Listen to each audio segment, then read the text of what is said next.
അപ്പോൾ നമുക്കിന്ന് കുറച്ച് രോഹുവിന്റെ മുട്ട കിട്ടിയിട്ടുണ്ട് കേട്ടോ. അപ്പോൾ ചില സ്ഥലങ്ങളിൽ ഇത് മുട്ട എന്ന് പറയും, ചില സ്ഥലങ്ങളിൽ പലിഞ്ഞി എന്ന് പറയും. നിങ്ങളുടെ ജില്ലകളിലല്ലേ, നിങ്ങളുടെ സ്ഥലങ്ങളിൽ ഇത് എന്താണ് പറയാമെന്ന് കമന്റ് ചെയ്തോളൂ കേട്ടോ, മറക്കണ്ട.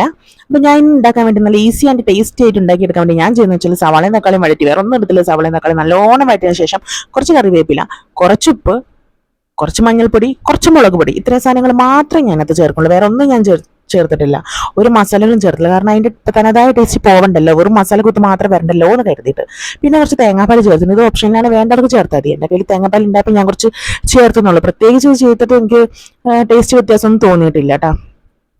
അപ്പൊ ഇതും കൂടി ചേർത്തിട്ട് എല്ലാം കൂടി നന്നായി ഇളക്കി മാറ്റിയതിന് ശേഷം നമുക്ക് എന്ത് ചെയ്യണം എന്ന് വെച്ചാൽ, നമ്മുടെ കഴുകി വെച്ച നമ്മുടെ മുട്ട നമുക്ക് ഇതിനകത്തേക്ക് തട്ടണം.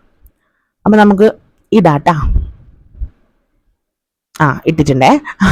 ഇനി നമുക്ക് ഈ മസാലയൊക്കെ ഇതിനകത്ത് മിക്സ് ആവാൻ വേണ്ടി നല്ലോണം ഒന്ന് എല്ലാം കൂടി ഒന്ന് മിക്സ് ആക്കിയതിന് ശേഷം നമുക്ക് കുറച്ച് നേരം മൂടി വെച്ചിട്ട് വേണം വേവിക്കാൻ വേണ്ടിയിട്ട്. കുറേ നേരം ഒന്നും വെക്കരുത്, അടിക്ക് പിടിച്ചു പോകും. കാരണം വലിയ വേവുള്ള സാധനം അല്ലല്ലോ.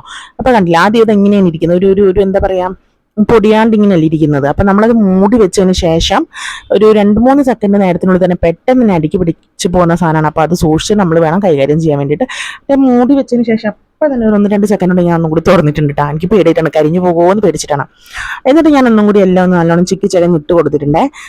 ഇപ്പം തന്നെ ഒരുവിധം ഇങ്ങനെ നല്ല എന്താ പറയാ അടിക്ക് പിടിച്ചുകൊണ്ട് വരുന്നുണ്ടായിന്. അപ്പൊ ഞാൻ പെട്ടെന്ന് തന്നെ നോക്കിയാണ്ട് ഒന്നും സംഭവിച്ചിട്ടില്ല. അപ്പോൾ നമുക്ക് നല്ലോണം ഇളക്കി എടുക്കട്ടെ. നല്ലോണം ഇളക്കി ഞാൻ അടുത്ത് നിന്ന് ഇങ്ങനെ ഇളക്കി നമ്മുടെ മറ്റേ മുട്ട വയ്ക്കില്ലേ, നമ്മുടെ സാധാ മുട്ട നമ്മളിങ്ങനെ ബുർജിയൊക്കെ ആക്കൂലേ, എഗ് ബുർജിയൊക്കെ ഉണ്ടാക്കില്ലേ, അതുപോലെ ഇങ്ങനെ ഇളക്കി കിടത്തോണ്ട് ഇരുന്നാൽ മതി കേട്ടാ.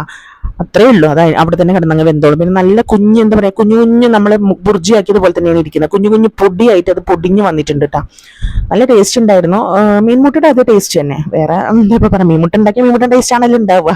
അങ്ങനെയല്ല, പ്രത്യേകിച്ച് നമ്മൾ മസാല ചേർക്കാതെ മസാല കുത്ത കാര്യങ്ങളൊന്നും വന്നിട്ടില്ല. നല്ല ടേസ്റ്റ് ഉണ്ടായിരുന്നു. ഇതൊക്കെയാണ് അപ്പോൾ ഞങ്ങളുടെ ചോറിൻ്റെ ഒരു സൈഡ് വിഭവം കൂടിയാണ് കേട്ടോ ഇത്. അപ്പോൾ നമുക്കിത് ചോറിന് കാണിക്കാം. ചോറിന് നല്ല മീൻ, രോഹു മീൻ കറി വെച്ചതും പൊരിച്ചതും അച്ചാറും ഉള്ളി സാമ്പാറും പിന്നെ നമ്മുടെ മീൻ മുട്ടയൊക്കെ കൂടി ഉണ്ടായിരുന്നു. എല്ലാം കൂട്ടി അടിപൊളിയായിട്ട് ഇന്നത്തെ ഊണ് കഴിച്ചു.